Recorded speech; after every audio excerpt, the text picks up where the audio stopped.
Hey everyone, welcome back to the chit chat show. आज हम बात करने वाले हैं इंडिया की फीमेल सुपरस्टार यानी दीपिका पादुकोण के बारे में, जिन्होंने काफ़ी ज़्यादा हिट मूवीज़ दी है। इनफैक्ट उसमें फीमेल सेंट्रिक मूवीज़ भी रही हैं। अभी जो लोग नहीं जानते ना, तो दीपिका पादुकोण को स्टार्टिंग में एक बैडमिंटन प्लेयर बनना था, क्योंकि उनके फादर भी बैडमिंटन प्लेयर रह चुके हैं। But with time she realised कि उन्हें एक्टिंग में अपने करियर बनाना है, तो उन्होंने अब एक्टिंग में ऑलमोस्ट 20 ईयर्स कंप्लीट कर लिए हैं। उन्होंने अपने एक्टिंग करियर की शुरुआत मॉडलिंग से करी थी 2004 में।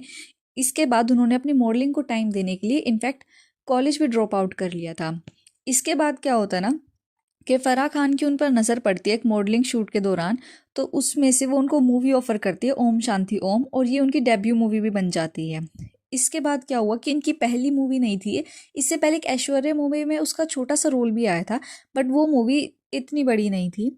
और जो ये मूवी आई ओम शांति ओम, इसके अनगिनत डायलॉग्स थे जो वायरल हो गए, चाहे वो एक चुटकी सिंदूर की कीमत हो या फिर पिक्चर अभी बाकी, सारी ही चीज़ों ने दीपिका पादुकोण को वायरल कर दिया था। देन इसके बाद उनकी सेकंड मूवी आती है रणवीर कपूर के साथ, जिसका नाम था बचना है हसीनो।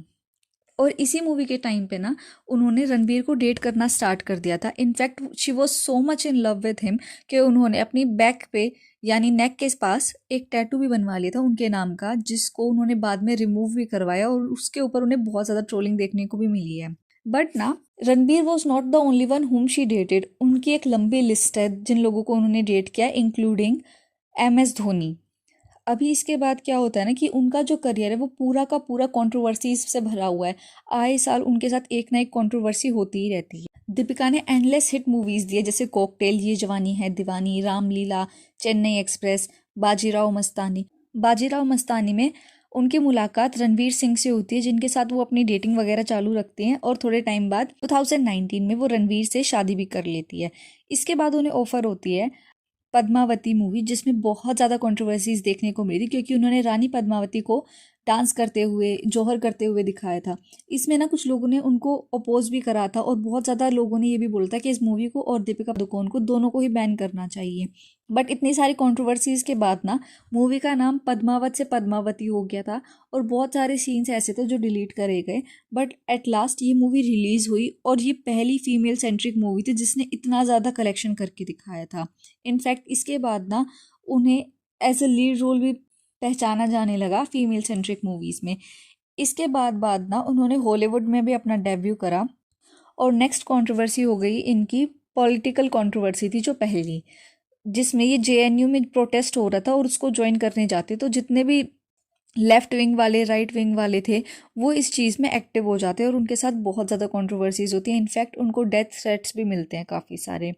इसके अलावा ना उनकी पठान मूवी के टाइम पर भी एक कंट्रोवर्सी हुई, जिसमें उन्होंने ना ऑरेंज कलर की बिकनी पहनी थी। वैसे आई फील कि ये बहुत ही यूजलेस कंट्रोवर्सी थी, because see I am a Hindu myself, पर उन्होंने इस मूवी में बहुत सारी बिकनीज पहनी थी। इनफैक्ट इस सॉन्ग के दौरान ही उन्होंने काफ़ी सारी बिकनीज पहनी थी।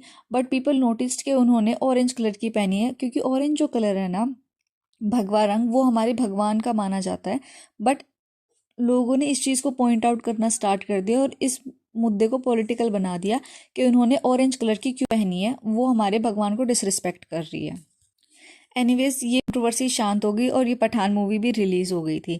इसके बाद ना वो कॉफ़ी विद करण पे जाती है, जहाँ पे वो स्टेटमेंट्स देती है रणवीर सिंह के साथ, कि जब वो रणवीर को डेट कर रही थी ना, तो उनके साथ साथ वो कुछ और लोगों को देख भी रही थी, कुछ और लोगों से मिल भी रही थी, पर at the back of mind उन्हें पता था कि मैं रणवीर से शादी करने वाली हूँ।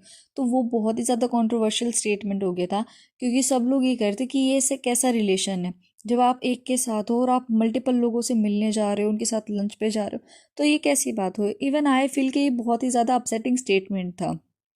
इसके बाद थोड़े टाइम में दीपिका प्रेग्नेंट हो जाती है, और उनकी प्रेगनेंसी पे भी अनगिनत कंट्रोवर्सी स्टार्ट हो जाती है, उनके बेबी बम को लेके, उनकी सरोगेसी को लेके। एंड इनफैक्ट लोगों ने ये भी बोलना स्टार्ट कर दिया कि दीपिका प्रेग्नेंट है ही नहीं, उन्होंने ये जो बेबी बम्प है ये फेक है, जो मूवीज़ में यूज़ करा जाता है वो वाला ही बम्प है।